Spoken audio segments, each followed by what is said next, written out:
Well, last week, Scott started with this idea of lead. And over the next month, I want to look at some of Jesus's leadership habits.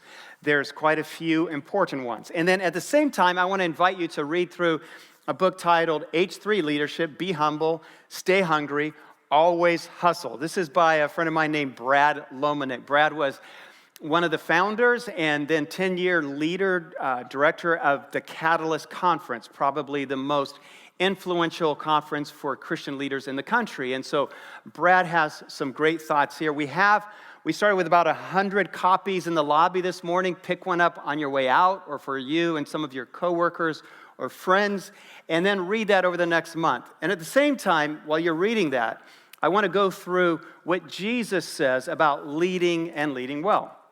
So the title is Be Humble, Stay Hungry, Always Hustle. I want to start with this first idea of be humble. And as I was preparing over the last few weeks for this, I thought, man, this is one of the toughest talks I've ever given, because who wakes up in the morning and says to themselves, today I want to be more humble? No, we wake up and we say, today I'm going to be more great. Today people are going to like me more. But we don't, no one aspires to that. But Jesus puts that at the top of his leadership model. And so open your Bibles to Mark chapter 9. We'll spend the bulk of our morning in Mark chapter 10, but the story about Jesus, this interaction between him and his followers, starts in Mark chapter 9. So they came to Capernaum, verse 33. While he was in the house, Jesus, asked them, what were you arguing about on the road? So he'd heard this commotion, verse 34. But they kept quiet because on the way they had argued about who was the greatest. What an awkward conversation now.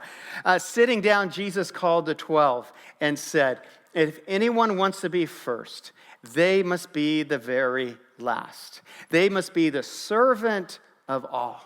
So Jesus calls us to humility, and he uses the metaphor, the analogy of a slave, of a servant. And nobody aspires to that, and everything he seems to be saying, it seems counterintuitive. This whole idea of be humble seems antithetical to our business culture. But you know what I've realized lately? The more I've read on this subject, the more I've realized that business leaders across the spectrum in organizations and in business and in academic fields are realizing that humility is one of the most important traits of a great leader. So I have a few quotes just to share with you. This is from Harvard Business Review in an article titled, The Best Leaders Are Humble Leaders. Employees who perceived altruistic behavior from their managers also reported being more innovative, suggesting new product ideas and better ways of doing their work. How do you like that? Here's another one.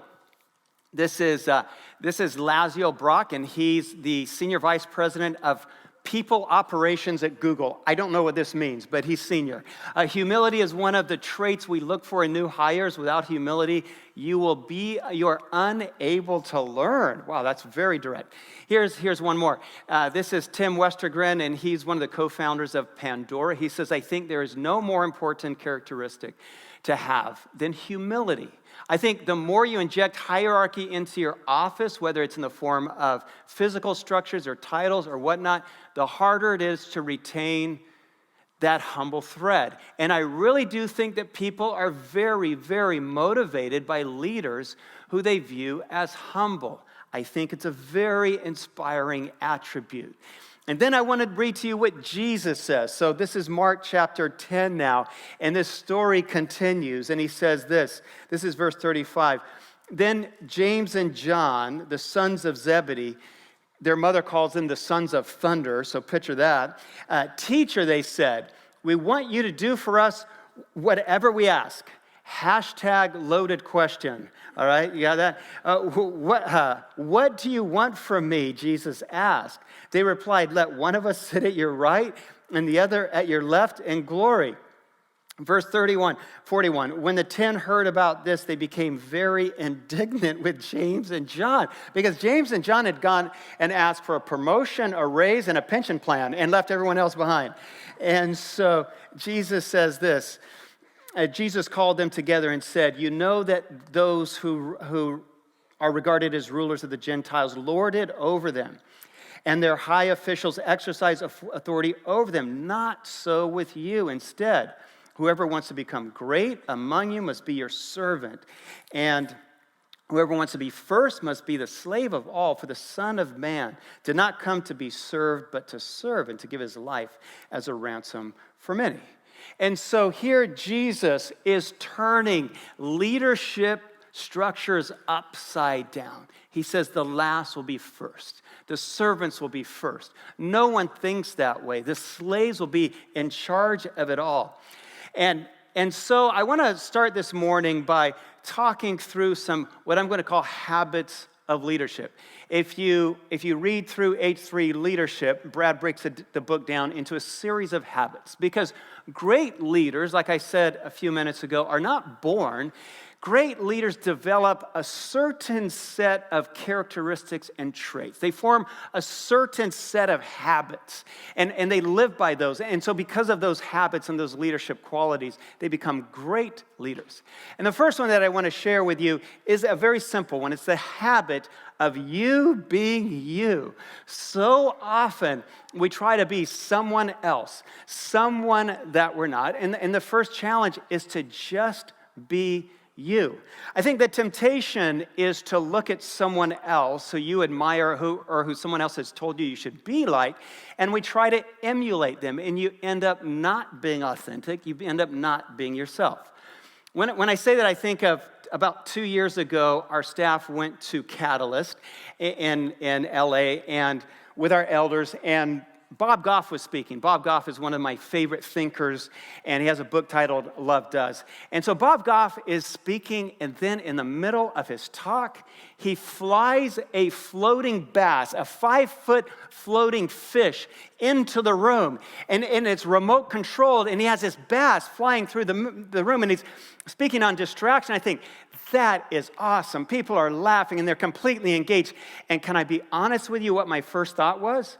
My first thought was, I need a flying bass. I need a floating fish that I can remote control and fly through the room.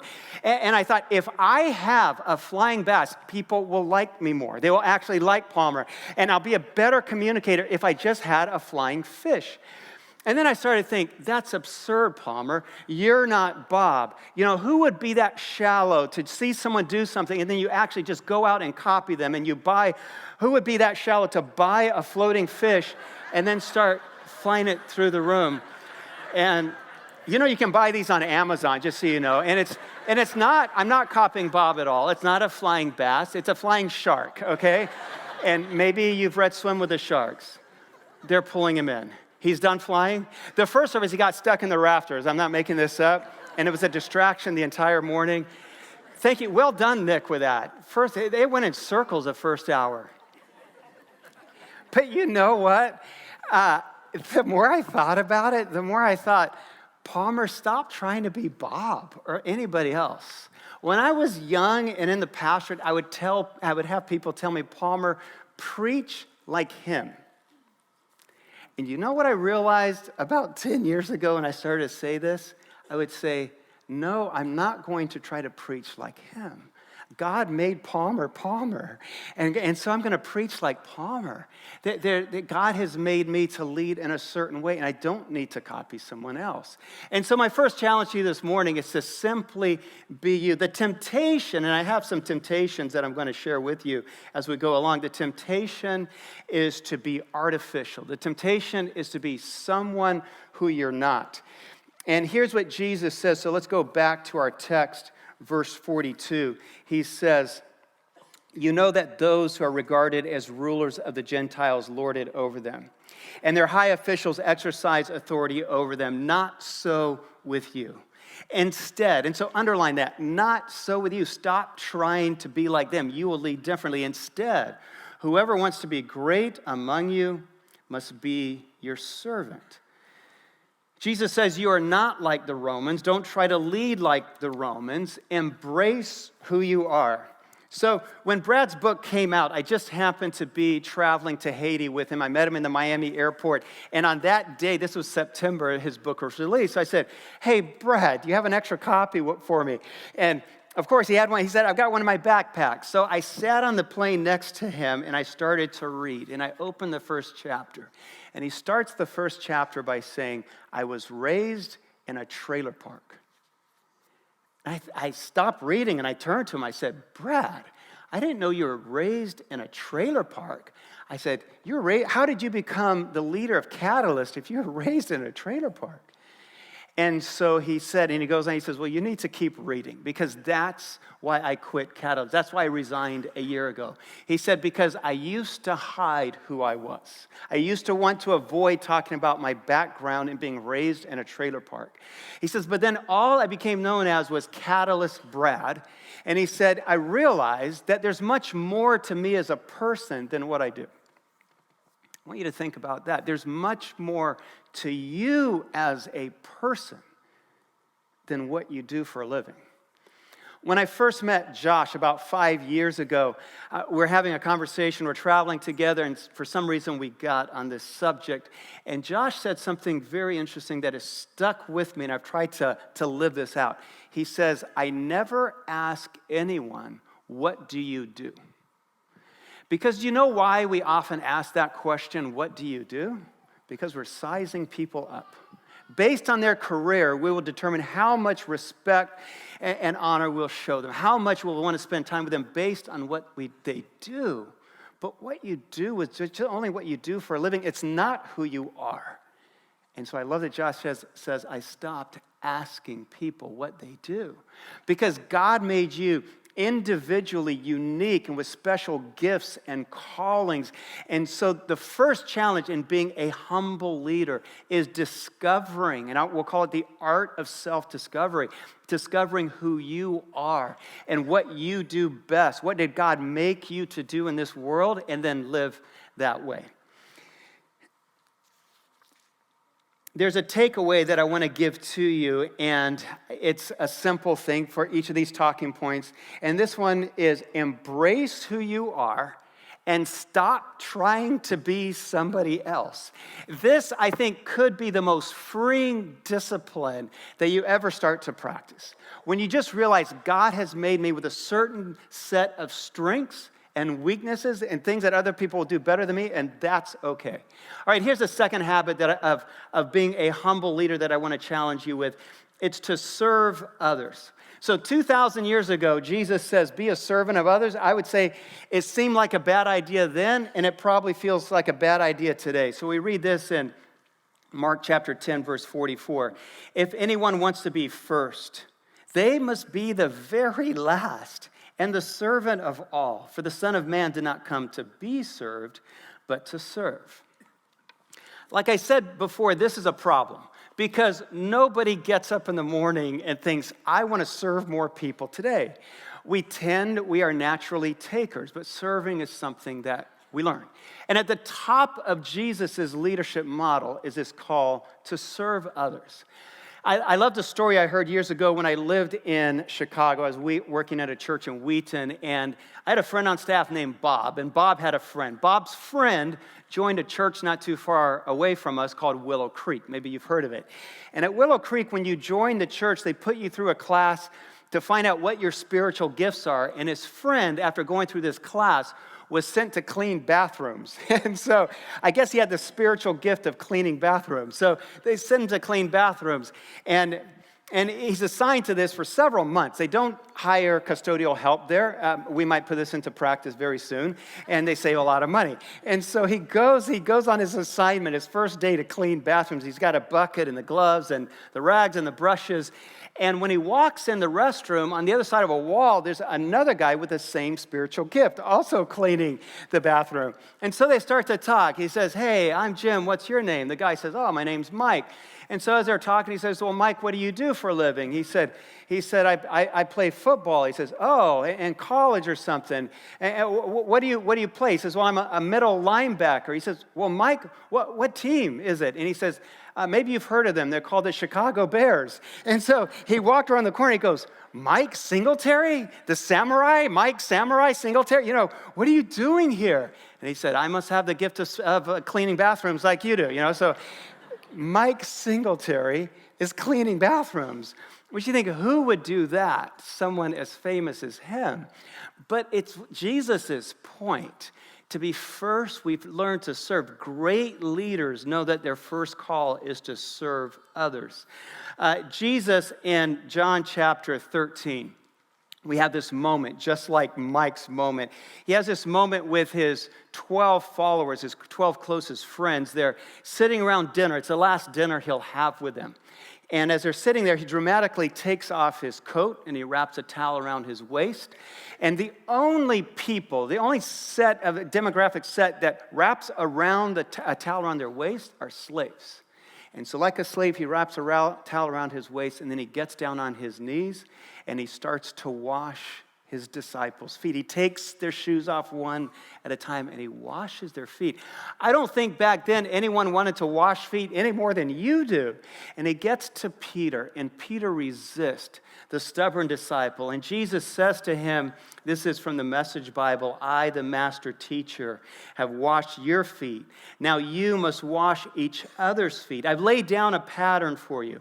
What I've done, you must do if you understand what I'm telling you and act like it, and then you will live a blessed life. We usually don't think of meekness and humility and serving as leadership qualities, but Jesus says this, blessed are the meek. He says this in his manifesto that he gives in Matthew chapter 5. He says, blessed are the meek. When we think about leadership, we usually have these thoughts. Blessed are the powerful. Blessed are the in charge. Blessed are the connected. Blessed are the charismatic. And so the temptation, I think, for all of us, the temptation we all face, is a temptation to be powerful. But in Jesus' economy, in our economy, information is power. Being in charge is power. Likability is power. But in God's economy, power is this. Following is power. Serving is power. Humility is power. Submitting to others is power. Those are hard things. I've heard this definition of meekness, and I really like it. Meekness is power under control. How do you like that? You see, great leaders are not driven by the shallow need to prove anything to anybody. They are confident enough to serve. So here's a takeaway. I have a takeaway at the end of this thought, and it's this. Practice the habit of serving others with no expectations in return. Sometimes we serve and we expect people to do things back for us. Practice the habit of serving with no expectations of return. All right, so here's a third habit of humility. It's a habit of sharing the credit. In Mark chapter 10, in verse 36, we read this. What do you want from me? Jesus asked. And they say this in verse 37. Let one of us sit at your right and the other at your left in glory. And when the 10 heard this, they were indignant with James and with John. And they forget about everyone else. They've forgotten about the rest of the 10, and they want all the glory, they want all the credit, these two brothers. I love how in Philippians, the writer Paul in the New Testament, the apostle, picks up on Jesus' teaching. This is Philippians 2. Do nothing out of selfish ambition or vain conceit. Rather, in humility, value others above yourself. Think about that. Not looking to your own interest, but each of you to the interest of others. In your relationships with one another, have the same attitude of mind as Christ Jesus had, who being in very nature God, did not consider equality with God something to be used to his own advantage. Rather, he made himself nothing by taking the very nature of a servant. So do you see how Paul is saying Jesus always gave others the credit and lifted others up? Our natural tendency is to take the credit. Whether it's due or not, we always want the credit. In fact, we relish and we value the limelight. I know that because when I look back on my own ministry when I was a college pastor years ago, I had that tendency, especially when it came to the guitar. So can I just be vulnerable and say I always wanted to be the guy with the guitar? Okay, can I just say that? I want to be that guy when you're with people on the beach, a bunch of friends or when I was in high school even, and you're sitting around a campfire and people said, hey, does anyone have a guitar? I wanted to be that guy to say, I've got a guitar. And then you sit down by the campfire and you sing Kumbaya. And then, for the next 3 hours, you've got like 6 young women sitting around you and you're playing. I'm not going to lie. I wanted to be that guy. So I'm down where I have college students down in Florida after Hurricane Andrew. And we're helping to rebuild this small church after the hurricane in the small ways that we can. And the pastor came to me on a Saturday afternoon. He said, hey, tomorrow at church, do you think your group could do a song for us? Now, what he didn't know is all my guitar players in my ministry were back in Chicago, but fortunately, I brought a guitar. And I just learned how to play about 4 chords. And I said, Pastor Mitchell, you don't worry about this. We'll have a song ready for you. And so the next morning, they introduced me as Brother Plumber instead of Brother Palmer. And I got up as Brother Plumber. And I only knew 2 songs, okay? I knew Give Thanks and Margaritaville. And so I chose the latter, Margaritaville. No, I chose Give Thanks. And I had like 15 of my college students, and I brutally go through it. It's just G, C, E minor, and I just butcher it. And they're singing, trying to stay with me. And it was the worst song I've ever heard in my life. And do you know what I learned from that? Palmer, stop trying to do it all. Stop trying to take the credit. And I learned what Anthony said earlier, that when I let my guitar players lead, they do much better. And when you share the credit, your ministry thrives. When you share the credit, when you share the responsibility, your business thrives. When you share the credit and the responsibility, your home thrives. All of those things. So my invitation to you, or I'll say the temptation is to be spectacular. The temptation is to do it all. And I'm going to say the challenge is to give more credit to others. I think if you are in a position of managing and leading, here's how you need to think about your world. One of your first responsibilities is to hire great people first, or recruit great people if they're volunteering, train them, and then get out of the way and let them do their job. And if you are in a position of leadership, and if you have a team, when your team does something great and exceptional or noteworthy, then give them the credit. Don't take the credit. Say it loudly and say it publicly and say it sincerely. Don't say it tongue-in-cheek. Oh, they did a great job, hoping you'll get the credit, but give them the credit. Now, it implies that you had nothing to do with it, but that's okay, because anyone who's smart knows that every team has a great leader, and you're that leader behind the scenes.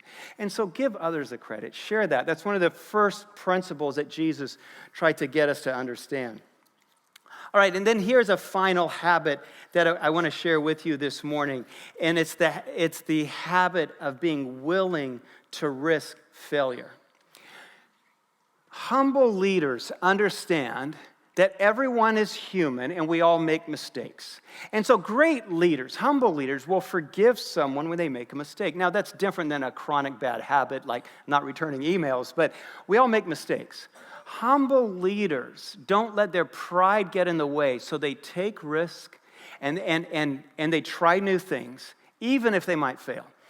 Leaders that are prideful are so afraid that they will look bad that they will not try new things and they will not take risk. Those are not great leaders. That's why pride is a problem. When I was talking to the general manager of the Cardinals, and he said this. He said, every time I give a speech, I start with this quality of humility. He said, if a general manager can't admit they've made a mistake, or if a coach can't admit they made a mistake, he said this, you cannot learn everything. That was what Steve Keim said. So In 1 Samuel chapter 14, we have this great interaction, this great story between Jonathan, who's Saul's son, so picture this, David's friend, and he has this guy called his armor bearer with him, just the two of them. They're going along, and then they see 20 Philistines up on a hill. And he turns to the armor bearer, he says, let's go kill him, which seems like a bad idea, 2 against 20. And so here's what he tells the armor bearer, and he shares this bad idea with him. He says, Jonathan said to his armor bearer, come, this is 1 Samuel 14:6, let us go over to the outposts of those uncircumcised fellows. Perhaps the Lord will act on our behalf. Perhaps. That's not a lot of confidence. He's saying, maybe this will go really bad and we'll both die. Okay, that's the worst thing that can happen. But he says, perhaps, maybe God will show up. Great leaders aren't certain of anything. I think if you cannot learn to take risk and try new things, you'll never become a very good leader at all. So I want to end with this thought. I want to end with a thought that maybe you have never thought of yourself as a leader. Maybe no one's ever told you you can lead. But I want to go back to where we started this morning with the fact that leaders are not born. Leaders are made. They grow and they develop. They form a certain set of habits and leadership ability, and they become great leaders. When I talk about maybe leaders who don't always think of themselves as leaders, a whole spectrum in our culture is teachers. I think teachers are some of the great leaders that we have in our country. And they influence students' lives more than most of us know, and maybe even more than they know. For example, there's a teacher from Richmond, Virginia. Her name is Sarah Mansfield. She refers to herself as a recovering English teacher, and she taught high school English for years. And now she has a PhD, and she talks about teaching. And she was giving a TED Talk, and she talked about a girl named Katie. She said she got to know Katie when she was just a second-year English teacher. And she said Katie was in her basic English class, but within 3 days of starting the semester, she said, I knew Katie was far more gifted than anyone in the class and shouldn't be in my basic English class. She should be in honors English. So she said, Katie, I want to go to the counselor and ask that you be moved into honors English. And Katie said, well, you don't have to do that, but it's up to you. I'm fine here, even though she knew everything in the whole textbook before they started. So Sarah Mansfield went to the counselor. She said, hey, can you move Katie out of my class? She needs to be in honors English. And the counselor said, no, the schedules are done. We're not making any changes. It's final, it's final, it's final. So she went back to teaching for another week with Katie in her class, and she said, there was no way she was going to let her spend a semester in a class she shouldn't be in. So she went back to the counselor's office. And Sarah says she sat down and she crossed her arms and she said, I'm not leaving till you make the change on Katie's schedule because she deserves to be in honors English. And she said the counselor just glared at her. And she said she didn't know if it's going to work or would she get in trouble or be fired because she was just a second-year teacher. And so they had like 5 really awkward minutes of staring at each other. And finally the counselor got up and said, okay, I'll look at her file. So she went and got her file and she looked at it. And then she says, all right, I'm making the change. And so she said the counselor wouldn't even look at her. And Sarah saying, tell me why, what's in her file? What's in her file? She says, well, the file says that she's really bright and brilliant and she should be in honors English. And someone made a mistake. It wasn't me, but mistakes were made, but not me. That. And so she made the change. That was in September. In May, Katie asked her old English teacher to have lunch with her. She said, I need to practice and go over my valedictorian speech. And then she said, the only reason I'm giving this speech is because of you. Is because not only did you believe in me, but you actually stood up for me. And you helped me be put in another class that really I didn't think was that important. But she said the GPAs are so close to valedictorian. The difference between basic English and honors English is the only reason I'm valedictorian. So thank you, Sarah. And maybe you don't know you have that much influence. But if you are a leader, for example, a teacher or a principal, if you have students in your classes that don't have a mother or a father, you become their mother or their father. If you lead in a company and you have young employees that don't have a mother or father, you become their mentor, and many times their mother or their father. Some of you are parents. Some of you are mothers and fathers. don't miss that you're influenced by the things you say and do not say. The things you do, they're watching you. You will have an impact on your family, your children's life for generations to come. And so don't leave here. I challenge you to not leave here ever again thinking you are not a leader. God has prepared you in special, beautiful, unique ways to lead. That's who you are.